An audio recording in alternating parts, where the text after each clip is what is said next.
Guys आज के इस वीडियो से हम लोग बहुत इंपॉर्टेंट टॉपिक स्टार्ट करने वाले हैं और इस टॉपिक का नाम है ऑब्जेक्ट ओरिएंटेड प्रोग्रामिंग। मैं यहाँ पर आप लोगों को चैप्टर 8 जो है वो खोल के दिखाता हूँ। बड़े मज़ेदार नोट्स मैंने बना रखे हैं आप लोगों के लिए। इंट्रोडक्शन लेंगे सबसे पहले ऑब्जेक्ट ओरिएंटेड प्रोग्रामिंग का क्या होता है, ऑब्जेक्ट ओरिएंटेड प्रोग्रामिंग क्यों सीखें ऑब्जेक्ट ओरिएंटेड प्रोग्रामिंग, और उसके बाद हम लोग क्या करेंगे, कुछ कोड लिखेंगे और आगे की चीज़ों को समझेंगे। बहुत धमाकेदार कॉन्सेप्ट है, इंटरफेसेस का कॉन्सेप्ट, एब्स्ट्रैक्ट क्लासेस का कॉन्सेप्ट और कंस्ट्रक्टर का कॉन्सेप्ट तो आप समझ लो बेसिक उसमें आता है। लेकिन जावा एक ऐसी चीज़ है, आपको ऑब्जेक्ट ओरिएंटेड प्रोग्रामिंग नहीं आई तो आपको जावा नहीं आ सकती। तो हम लोग इसको जल्दी से स्टार्ट करते हैं। ऑब्जेक्ट ओरिएंटेड प्रोग्रामिंग क्या होता है, इस बात से इस डिस्कशन को चालू करते हैं। तो ऑब्जेक्ट ओरिएंटेड प्रोग्रामिंग होता क्या है, तो सबसे पहले ये जानना ज़रूरी है किसी भी चीज़ को सीखने से पहले कि हम उसको सीख क्यों रहे हैं। ऑब्जेक्ट ओरिएंटेड प्रोग्रामिंग मैप करता है कोड इंस्ट्रक्शन को रियल वर्ल्ड से। इस बात का क्या मतलब हुआ, मान लो कि ये जावा ट्यूटोरियल्स फॉर बिगिनर्स की प्लेलिस्ट है, ठीक है, मान लो, और ये एक रियल वर्ल्ड एंटिटी है, एक्चुअल में एग्जिस्ट करती है, इस दुनिया में है ये एक प्लेलिस्ट, इंटरनेट के अंदर ये एक प्लेलिस्ट है, ठीक है। अब इसके अंदर कुछ वीडियोस हैं, ठीक है, हर वीडियो के पास अपनी अपनी प्रॉपर्टी होगी, जैसे कि उसकी ड्यूरेशन होगी, उसका थंबनेल, उसका टाइटल, हर वीडियो की अपनी अपनी प्रॉपर्टी होगी, ठीक है। तो सारे वीडियोस को आप एक क्लास का ऑब्जेक्ट मान सकते हो, मतलब कुछ ऐसी चीज़ें हैं जो कि सारे वीडियोस में होंगी। एक और एग्जांपल लेते हैं, अगर हम बॉटल की बात करते हैं तो बॉटल को आप क्या कर सकते हो, बॉटल को आप ओपन कर सकते हो, बॉटल को आप क्लोज कर सकते हो, बॉटल के अंदर आप पानी डाल सकते हो, बॉटल की क्वांटिटी कितनी है उसके अंदर लिक्विड की ये बता सकते हो, ये सारी चीज़ें हैं। अगर मैं रियल वर्ल्ड एम्प्लॉय की बात करूं जो कि एक कंपनी में काम करता है, तो उसकी एक एम्प्लॉय आईडी हो सकती है, उसकी एम्प्लॉय आईडी के साथ साथ सैलरी हो सकती है, हम उसकी सैलरी को इंक्रीमेंट कर सकते हैं। तो ऑब्जेक्ट ओरिएंटेड प्रोग्रामिंग क्या करती है, कोशिश करती है कि जो दुनिया में हो रहा है, क्योंकि अगर आप कोड लिखोगे तो आप दुनिया में जो हो रहा है उसी के हिसाब से कोड लिखोगे ना, आपका कोड कोई ना कोई रियल वर्ल्ड प्रॉब्लम को सॉल्व कर रहा होगा ना। तो इसीलिए हम चाहते हैं कि हमारा जो कोड है वो बहुत नज़दीक रहे रियल वर्ल्ड प्रॉब्लम के, यानी कि जो रियल वर्ल्ड प्रॉब्लम है उसको डायरेक्टली सॉल्व करें, डायरेक्टली कुछ ऐसी चीज़ें कोड के अंदर दिखें जो कि रियल वर्ल्ड में भी होती हैं, ताकि कोड भी सेंस बनाए, ठीक है। तो ये चीज़ करी जाती है ऑब्जेक्ट ओरिएंटेड प्रोग्रामिंग से। तो ये रीज़न है ऑब्जेक्ट ओरिएंटेड प्रोग्रामिंग क्यों यूज़ करते हैं। बहुत सारी प्रोग्रामिंग लैंग्वेजेस हैं जो कि ऑब्जेक्ट ओरिएंटेड प्रोग्रामिंग का सपोर्ट देती हैं, जैसे पाइथन है, C++ है। क्या ऑब्जेक्ट ओरिएंटेड प्रोग्रामिंग ज़रूरी है? नहीं, ज़रूरी नहीं है, लेकिन पाया ये गया है कि ऑब्जेक्ट ओरिएंटेड प्रोग्रामिंग यूज़ करके जो कॉम्प्लेक्स सिस्टम्स बनते हैं, आपको छोटे प्रोग्राम में भले ही वो चीज़ ना दिखे, आपको लगे कि यार ये हम क्यों कर रहे हैं, इसका तो कोई काम ही नहीं है, ये तो बेकार है, लेकिन जब आप एक्चुअल में रियल वर्ल्ड प्रॉब्लम को सॉल्व करने जाओगे तब वहाँ पर आपको पता चलेगा कि अगर इसको ऑब्जेक्ट ओरिएंटेड प्रोग्रामिंग से सॉल्व नहीं किया जाता तो ये कितना बड़ा बर्डन बन जाती, ठीक है। तो ये है ऑब्जेक्ट ओरिएंटेड प्रोग्रामिंग का एक बहुत ही बेसिक सा इंट्रो। तो what is object oriented programming, कोई पूछे आपसे, solving a problem by creating objects is one of the most popular approaches in programming, और इसी को ऑब्जेक्ट ओरिएंटेड प्रोग्रामिंग कहते हैं। ये प्रोग्रामिंग करने का एक बहुत ही पॉपुलर अप्रोचेस में से एक है, ठीक है। तो बहुत सारे पॉपुलर अप्रोचेस हैं, उनमें से एक है ऑब्जेक्ट ओरिएंटेड प्रोग्रामिंग, ठीक है। हम जो C में प्रोग्रामिंग करते हैं और बिना क्लासेस के पाइथन में प्रोग्रामिंग करते हैं वो होती है प्रोसीजरल ओरिएंटेड प्रोग्रामिंग, और उस प्रोग्रामिंग में आप लोग मेथड्स लिखते हैं, अलग अलग फंक्शंस लिखते हैं, सिर्फ वो फंक्शन को कॉल वगैरह करते हैं। लेकिन जावा में ऊप्स का कॉन्सेप्ट बहुत ज़्यादा इंपॉर्टेंट है, इसलिए हम जावा में ऊप्स की सहायता से ही अपने सारी क्लासेस, मेथड्स, प्रॉपर्टीज़, एट्रीब्यूट, ये सब चीज़ें क्या होती हैं ये देखेंगे। अच्छा, ड्राई क्या होता है? ड्राई बहुत ज़्यादा बोला जाता है प्रोग्रामिंग लैंग्वेज में। ड्राई क्या है? ड्राई है डू नॉट रिपीट योरसेल्फ। एक कोड आपने लिख दिया तो आप उसको 10 बार ना लिखें। अगर आपको अपने कोड को Ctrl+C Ctrl+V करना पड़ रहा है, बहुत बड़े बड़े सेगमेंट ऑफ कोड को आपको अलग अलग जगह पे Ctrl+C Ctrl+V करना पड़ रहा है एज इट इज़, आप कुछ गड़बड़ कर रहे हैं, आप बेटर कर सकते हैं, आप ड्राई प्रिंसिपल का इस्तेमाल कर सकते हैं। ड्राई प्रिंसिपल क्या है? ड्राई प्रिंसिपल है do not repeat yourself. Code को रीयूज़ करना सीखो और कुछ ऐसा करो कि आपको Ctrl+C Ctrl+V करके कोड को अननेसेसरीली लॉन्ग ना बनाना पड़े, क्योंकि अगर आपने एक चीज़ को 10 जगह पेस्ट किया और आपको फिर उस चीज़ को चेंज करना है तो 10 जगह चेंज करना पड़ेगा। इसलिए आप अगर चीज़ों को एक जगह रखोगे तो आप सिर्फ एक जगह चेंज करके पूरी जो आपका कहूँगा सॉफ्टवेयर सिस्टम है उसको आप चेंज कर सकते हो। एक एग्जाम्पल देता हूँ आप लोगों को। codewitheri.com एक वेबसाइट है, ठीक है। इस वेबसाइट में आप देखो यहाँ पर home, videos, blog, contact me, ये सब चीज़ें लिखी हुई हैं, ठीक है। अब मान लो कि मैं यहाँ पर कोई एक नई चीज़ ऐड करता हूँ, ठीक है। मान लो मैं यहाँ पर ऐड करता हूँ वाइट बोर्ड, ठीक है। लेट अस अज्यूम यहाँ पर एक वाइट बोर्ड मैं ऐड कर रहा हूँ। तो अगर मैं यहाँ पर वाइट बोर्ड करके एक नई टैब ऐड करना चाहूँगा तो मैं चाहूँगा कि वो टैब यहाँ पर भी दिखे, कॉन्टैक्ट मी वाले पेज में भी, वो टैब यहाँ वीडियोस वाले पेज में भी दिखे, जितने भी पेजेस हैं सब में दिखे, ठीक है। तो अगर मैं कुछ ऐसा चाहता हूँ तो मैं क्या करूँगा, मैं चाहूँगा कि वो यहाँ पर भी दिखे, सारे पेजेस में दिखे। तो अगर मैंने इनको अलग अलग करके लिखा हुआ होता तो मुझे एक एक पेज में जाके चेंज करना पड़ता, इसमें भी, इसमें भी, इसमें भी।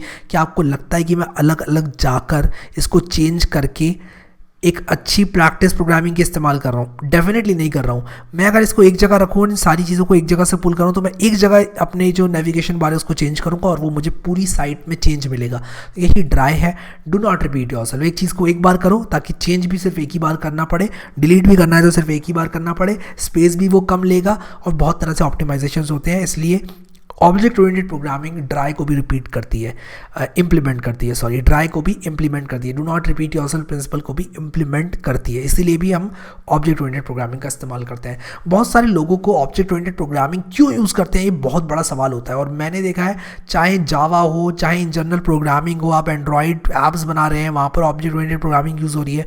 लोग ये पूछते हैं ये क्यों किया, ये क्यों किया। हम मेथड्स लिखते हैं ना, क्लासेस क्यों लिख रहे हैं। मैं आपको बताऊंगा जब तक आपको एक्सपीरियंस खुद से नहीं हो जाता। हालांकि मैंने पूरा अच्छे से एक्सप्लेन किया कि क्यों यूज़ करते हैं उसको, लेकिन जब तक आप खुद से कुछ सिस्टम्स नहीं लिख लेते हैं थोड़े से कॉम्प्लेक्स, तब तक आपको उतने अच्छे से समझ में नहीं आएगा कि क्यों यूज़ करते हैं ऑब्जेक्ट ओरिएंटेड प्रोग्रामिंग। और सैडली अगर आप एक बिगिनर हैं तो आप एक ही दिन के अंदर कॉम्प्लेक्स ऐप्स बनाना, कॉम्प्लेक्स प्रोजेक्ट्स बनाना जावा के अंदर, ये संभव नहीं हो पाता है। Rome was not built in a day. आप एक दिन के अंदर कुछ भी अच्छे से नहीं सीख सकते, ठीक है। एक दिन बहुत कम होता है, आपको टाइम लगाना पड़ेगा, ठीक है। तो आप लोग टाइम लगाएं, धीरे धीरे ऑब्जेक्ट ओरिएंटेड प्रोग्रामिंग का इस्तेमाल करें और एक टाइम पर आपका वो दिन आएगा जब आपको लगेगा कि यार ये जो ऐप मैंने लिखी है, शायद अगर मैं मेथड्स कॉल कर करके लिखता तो कितना मुश्किल हो जाता मेरे लिए। मैंने क्लासेस, ऑब्जेक्ट्स, ये सब चीज़ें बना के अपनी ज़िंदगी बहुत आसान बना दी, ठीक है। तो ये चीज़ आपको रियलाइज़ होगी। लेकिन अभी के लिए समझते हैं क्लास क्या होता है, ऑब्जेक्ट क्या होता है। आप में से कई लोगों ने 12th क्लास में जेई का एप्लीकेशन फॉर्म भरा होगा, वो सारे लोग भरते हैं। या फिर अगर आपने 12th के बाद जेई का एप्लीकेशन फॉर्म नहीं भरा है तो 12th का फॉर्म तो भरा होगा ना बोर्ड का, तो वो फॉर्म सारे स्टूडेंट्स भरते हैं जो भी 12th क्लास पास करना चाहते हैं, एग्ज़ाम में अपीयर करना चाहते हैं। इस तरह के फॉर्म को जब आप बाज़ार से ख़रीदने जाते हैं, ऑफलाइन अगर खरीद रहे हैं तो अब तो ऑनलाइन है सब कुछ, बट अगर मान लो कुछ फॉर्म्स होते हैं वो ऑफलाइन भी फिल किए जाते हैं अभी भी। मान लो ऑफलाइन आप फिल कर रहे हैं फॉर्म को या फिर ऑनलाइन भी कर रहे हैं, तो कुछ फील्ड्स ऑलरेडी मौजूद होती हैं वहाँ पर। नेम, आपकी क्या 10th में परसेंटेज थी, और उसी के साथ साथ फादर्स नेम, फादर्स ऑक्यूपेशन, कौन सा सेंटर आप चाहते हैं। ये जो फील्ड्स होती हैं ये ऑलरेडी लेबल्ड होती हैं, ठीक है। आपको एक खाली पेपर तो पकड़ा नहीं दिया जाता है, कुछ चीज़ें उसमें होती हैं जो कि लिखी रहती हैं और कुछ चीज़ें आपसे एक्सपेक्ट की जाती हैं कि आप भर के इसको क्या करो, इसको भरने के बाद आप सबमिट कर दो ताकि हम आपकी एप्लीकेशन को ले सकें। वो लोग ऐसा बोलते हैं। तो एक बार जेई की एप्लीकेशन फॉर्म किसी बच्चे ने भर दिया तो क्या होगा, क्या बनेगा उससे, एप्लीकेशन फॉर दैट स्टूडेंट, उस स्टूडेंट की एप्लीकेशन हो जाएगी। Application form number 1011, application form number 1011 मान लो अभिषेक शर्मा की है, या फिर application form number 1088 Shubham Pratap की है, या फिर मान लो application form number 7011 Vijay Kumar की है, ठीक है। किसी की भी हो सकती है, ठीक है। तो आपने एक बार फॉर्म भर दिया तो आपको मिलता है एक भरा हुआ फॉर्म जो कि एक्चुअल में कुछ होता है, उसका यूज़ होता है। खाली फॉर्म्स के अंदर किसी स्टूडेंट से एसोसिएटेड कोई इन्फॉर्मेशन नहीं होती है, लेकिन एक बार आपने फॉर्म को भर दिया तो उस बच्चे की एप्लीकेशन तैयार हो जाती है। उसी तरह से क्लासेस टेम्पलेट्स होती हैं, ठीक है। इसके अंदर इन्फॉर्मेशन होती है to create a valid object. जिस तरह एप्लीकेशन फॉर्म में इन्फॉर्मेशन होती है to create a valid application, class में इन्फॉर्मेशन होती है to create a valid object. और आप जैसे ही ऑब्जेक्ट बनाते हो तो आपका ऑब्जेक्ट बन जाता है, ठीक है, आपका ऑब्जेक्ट बन जाता है। तो क्लास और ऑब्जेक्ट जो है कुछ इस तरह से एक दूसरे से रिलेटेड होते हैं, ठीक है। ऑब्जेक्ट अगर क्या है, कोई पूछा आपसे, object is an instantiation of a class. Object class का इंस्टेंशिएशन है, यानी कि ऑब्जेक्ट क्लास से बनी हुई एक रियल वर्ड एंटाइटी है। एक रियल वर्ड एंटाइटी को रिजेंबल करता है, किसी चीज़ से एसोसिएटेड है, कुछ इन्फॉर्मेशन इसके अंदर मौजूद है किसी एक इंसान को लेकर या फिर किसी एक एम्प्लॉई को लेकर। अगर क्लास एम्प्लॉई है तो ये एक्चुअल में एक एम्प्लॉई है, यानी कि किसी एम्प्लॉई को रिप्रेजेंट कर रहा है जो कि एम्प्लॉई किसी कंपनी में काम करता है। क्लास एक टेम्पलेट है, कोई भी नया एम्प्लॉई आएगा तो इस क्लास से हम उसका ऑब्जेक्ट बनाएंगे और उस ऑब्जेक्ट के अंदर हम सारी प्रॉपर्टीज़ वगैरह सेट करेंगे। When a class is defined a template is defined. Memory is allocated only after object instantiation. ठीक है, मेमोरी जो होती है वो एलोकेट होगी ऑब्जेक्ट इंस्टेंशिएशन के बाद।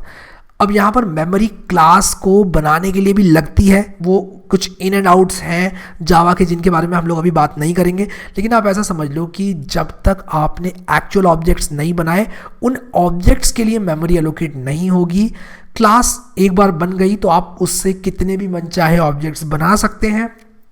एक एम्प्लॉय क्लास आपने बना ली, मान लो आप उससे शुभम को, आप उससे विजय को, आप उससे विक्रांत को, आप उससे सोमो को, कितने भी लोगों को आप इंस्टेंशिएट कर सकते हो, आप अलग अलग एम्प्लॉई बना सकते हो।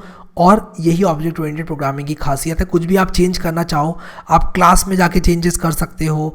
आप उसी के साथ साथ ऑब्जेक्ट को किस हिसाब से आप इनिशियलाइज कर रहे हो ये चेंज कर सकते हो। हम लोग आगे कंस्ट्रक्टर्स वगैरह के बारे में पढ़ेंगे, लेकिन अभी आप मुझे कमेंट में लिख के ये बताओ कि बेसिक आइडिया आपको आ गया ना ऑब्जेक्ट ओरिएंटेड प्रोग्रामिंग क्या होती है इसका, या नहीं आया।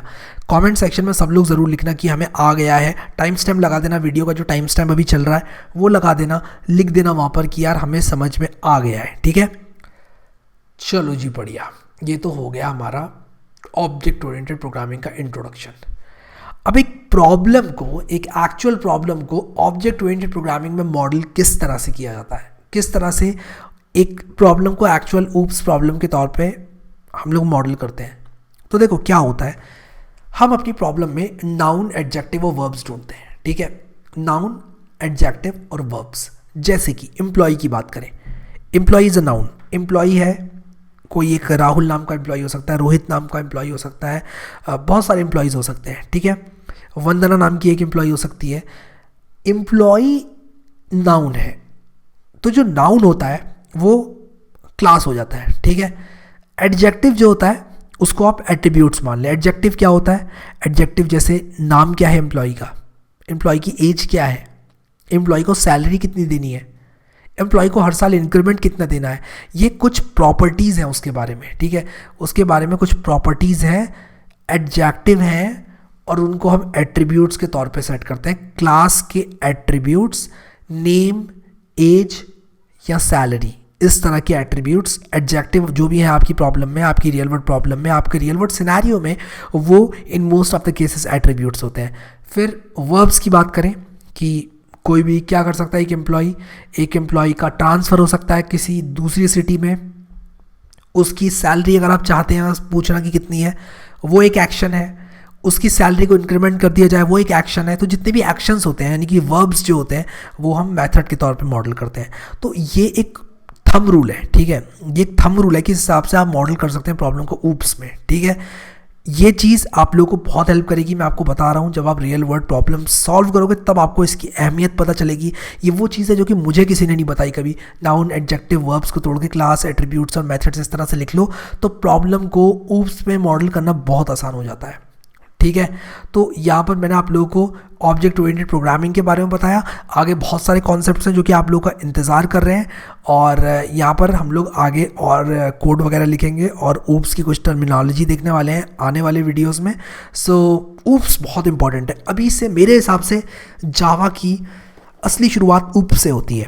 कोई भी अगर प्रोग्रामिंग जानता है तो शुरू के कुछ वीडियोस को फास्ट फॉरवर्ड करके देख सकता है, और यहाँ पे भी जावा के कुछ बहुत इंपॉर्टेंट कॉन्सेप्ट्स हैं जावा स्पेसिफिक। तो मैं ये नहीं कहूँगा कि इनको स्किप किया जा सकता है, नहीं स्किप तो नहीं किया जा सकता यार, लेकिन अगर आपको बहुत अच्छा एक्सपीरियंस है, 3, 4, 5, 6 साल का एक्सपीरियंस है प्रोग्रामिंग में, और दूसरी प्रोग्रामिंग लैंग्वेज से आके आप जावा सीख रहे हो, तो आप हाँ फास्ट फॉरवर्ड करके देख सकते हो शुरू के कुछ वीडियोस को। लेकिन कंप्लीट कोर्स करोगे तो उसकी अलग ही बात आएगी, उसका कुछ अलग ही मज़ा आप लोगों को आएगा।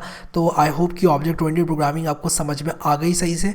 और जिसने भी ये प्लेलिस्ट एक्सेस नहीं करी है अभी तक, इसको ज़रूर करना एक्सेस। यहाँ क्लिक करके करना बुकमार्क, और यहाँ क्लिक करके करना सेव। वीडियो को लाइक ज़रूर कर देना। अगर आप लोगों को वीडियोस अच्छे लग रहे हैं तो आप जितना लाइक करोगे उस हिसाब से मैं अपनी फ्रीक्वेंसी भी बढ़ाऊंगा, उससे मुझे पता चलता है कि आप लोग इस तरह के और वीडियोस देखना चाहते हैं। अभी के लिए इस वीडियो में इतना ही guys. Thank you so much guys for watching this video and I will see you next time.